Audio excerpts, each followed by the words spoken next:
tudo, essa diversidade, só enriquece o trabalho e os resultados de trabalho.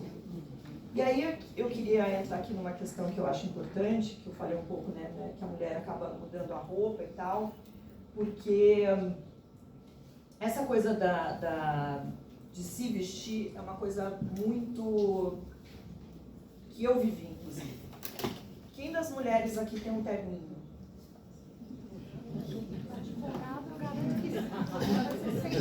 Gente, todo mundo tem um terninho, né? Mas é a síndrome do terninho. A gente se forma, mas não só na advocacia. Eu acho que em qualquer profissão que você quer passar seriedade, quer mostrar que você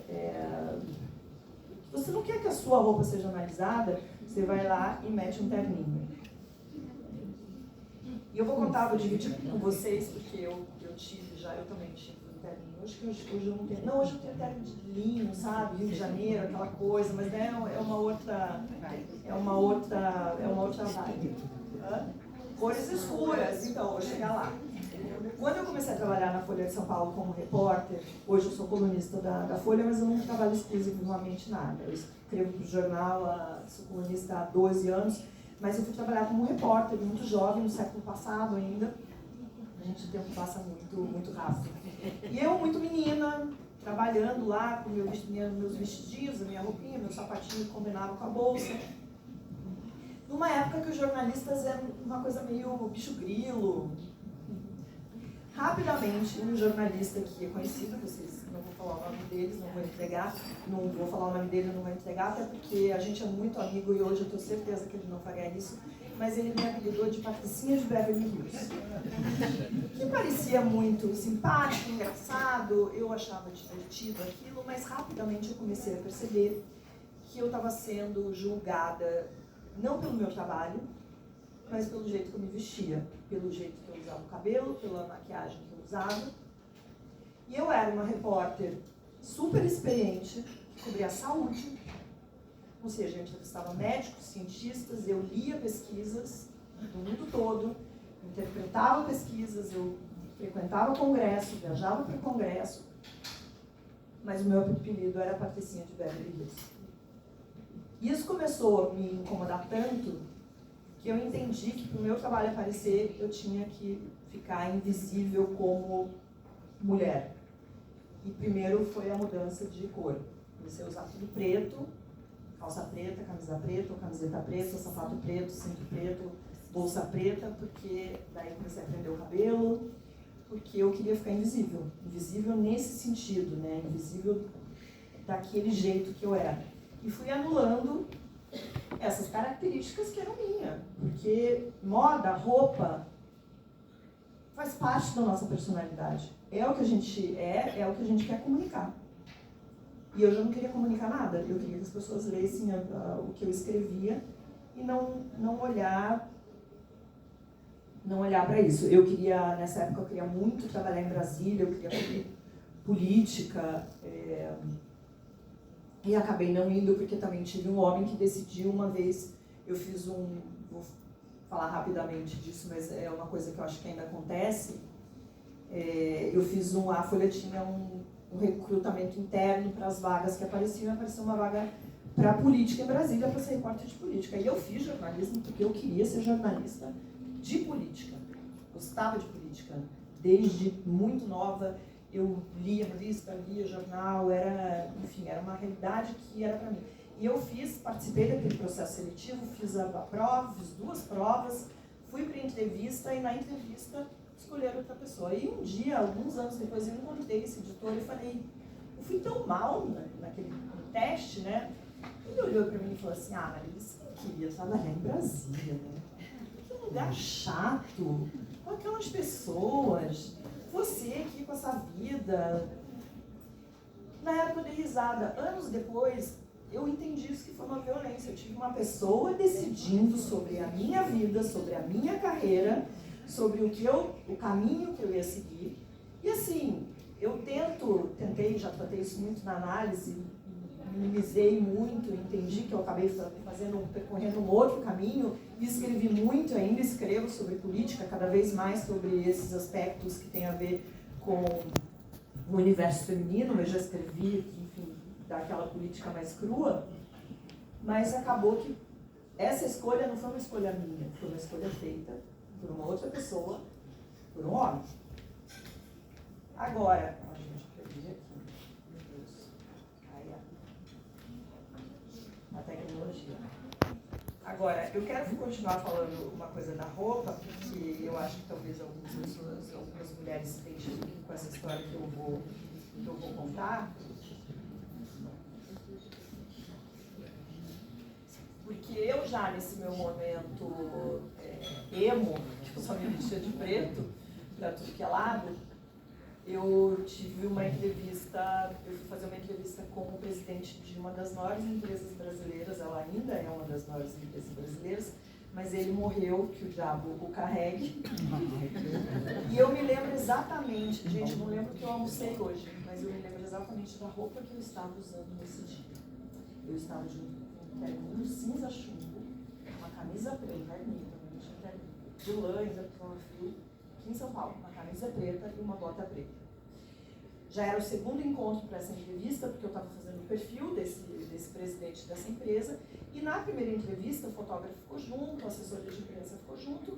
Na segunda entrevista, passaram, sei lá, 10, 15 minutos, 20 minutos da entrevista, a assessora de imprensa levantou da sala e saiu. Pensei, bom, ela vai fazer alguma coisa e vai voltar. Eu estava mais ou menos nessa distância com essa pessoa. Esse senhor pegou literalmente no meu pé. E enquanto ele segurava o meu pé, ele virou para mim e falou assim: você não quer passar o fim de semana lá na minha fazenda? Porque daí você pode entender melhor tudo isso que eu tô te falando e não sei o quê. E eu fiquei estarrecida. Eu era uma menina muito nova, não tinha...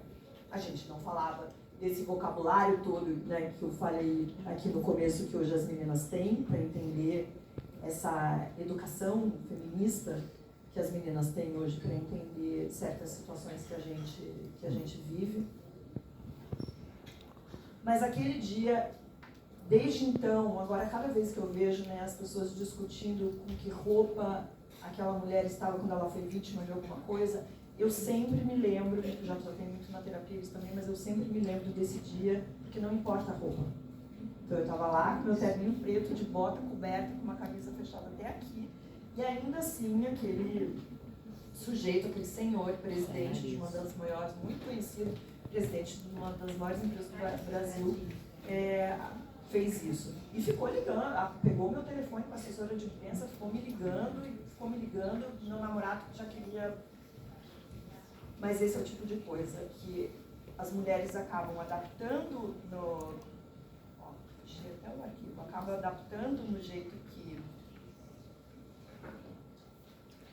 Gente, agora me perdi.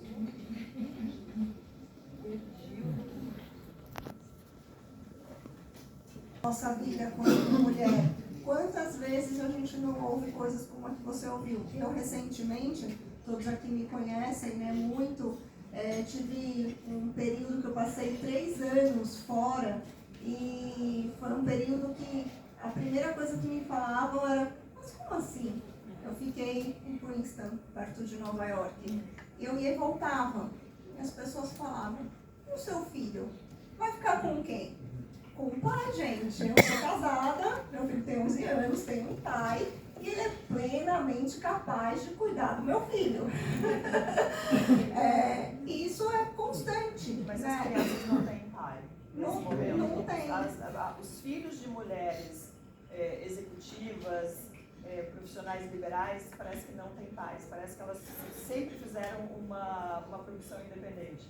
Porque a cobrança é sempre essa, né? É sempre essa. Então você sempre, né, a gente sempre passa por isso, né? Tem um homem pensando: você vai dar conta? Né? Você vai e volta? Vai dar tudo certo? Deu, gente, estou aqui, deu tudo certo, tive apoio não só familiar, mas um apoio dentro do escritório que eu trabalho, um apoio aqui dentro da ASP, com a minha diretoria que está aqui hoje, né, que trabalha pra caramba junto comigo, apoio de quem me antecedeu. Então, isso tudo funciona e a gente tem que continuar e tem que perseguir e não se importar com essas opiniões que duvidam, questionam e nos colocam nessa situação. E aqui pegando um outro gancho também, Marilis, que você trouxe, né, quando você fala, a gente está falando muito de equidade, de gênero, né, mas eu quero dizer aqui também, ó, Patrícia, minha conselheira, que está sempre na vanguarda, a gente tem na ASP uma posição realmente, que eu vou repetir, de vanguarda. Porque não só a questão da equidade feminina para a gente de gênero é muito importante, como também a racial. Desde 2022 nós temos como disposição no nosso estatuto que todas as chapas que concorrem para o Conselho Deliberativo têm que ser compostas de 1/3 de pessoas pretas. Então isso para a gente é muito importante. A gente tem um conselho que já há um tempo ele é formado por a paridade feminina, ela está ali sempre 11-10, 10-11, a gente varia um pouco, a gente tem uma diretoria que há 3 anos, ela é majoritariamente feminina, hoje nós temos 5 mulheres e 3 homens, e a gente tem um conselho que cada vez mais vai ter Patrícia, Douglas, Cristiano, a gente cada vez mais vai ter pessoas pretas nesse conselho e a gente vai ter cada vez mais uma maior representatividade. E isso me dá muito orgulho de ser presidente de uma instituição, de uma associação que pensa assim. Porque eu posso dizer que pensa assim a ASP, porque não é uma coisa que começou ontem. É uma coisa que vem de uma construção de muito tempo e que vai continuar, né? E eu vou aproveitar também essa pausa aqui para agradecer a presença do meu ex-conselheiro Rodrigo Nabuco, da sempre presente Dina Cardoso, que está aqui todas as vezes conosco, que foi uma pioneira, né, Dina? Quantas mulheres tinham no conselho quando você estava lá? 2? 3 de 21. Esse era o campo que a Dina enfrentou. Então, 21 homens e 3 mulheres naquela oportunidade. E hoje a gente tem paridade total. De 21 homens eram 3 mulheres, então 18 homens e 3 mulheres. Isso, de 21 eram 3. Então a gente caminhou e agora temos essa situação de muito orgulho, né? Então, vou devolver a palavra para você. Eu consegui me achar aqui, gente. Eu tenho mais talento para escrever do que para falar. Bom, a gente estava falando dessa coisa da moda e que parece que é uma bobagem e tal, mas pelo contrário, porque eu acho que moda define identidade, moda também comunica. E as mulheres, enfim, com gosto diferente, com trajetória diferente, eu acho que você chega no cargo de liderança, você não pode deixar essa identidade para trás só por conta disso de querer parecer invisível. A gente vê, por exemplo, alguns líderes mundiais de empresas mundiais, sei lá, Mark Zuckerberg só se veste de preto e de calça jeans, que aliás não é nem inédito porque ele copiou isso do Steve Jobs da Apple, né? Então assim, não foi nem uma coisa tão... Oi? Tava de marrom no desfile da Prada. Mas você sabe que tem dinheiro envolvido, né? Mas você sabe por quê? Parece que eles estão querendo desenvolver, junto com essas grandes marcas de luxo, aquele óculos que, aliás, eu usei agora, é uma coisa enlouquecedora. Eu falei, não estou preparada para isso. Porque o óculos faz tudo, ele grava tudo, você pede informação, ele te fala, é muito... Eu falei, não quero. Quer dizer, em algum momento talvez isso seja a coisa mais natural do mundo. E a gente começou a falar de IA há 2 anos e parecia uma coisa do outro mundo e hoje ela está cada vez mais presente e assim, eu acho que tem vários recursos que são muito positivos no trabalho de todo mundo. Eu que tenho esse trabalho que é muito solitário, não estou acostumada a estar numa sala com tanta gente, não frequento mais redação já há muitos anos, eu falo que eu faço reunião com o ChatGPT, eu faço brainstorm com alguns assuntos. E vem muitos insights muito bons, claro que Para escrever, sempre o que eu penso, o meu tom, o jeito que eu escrevo, eu acho, eu imagino que aquela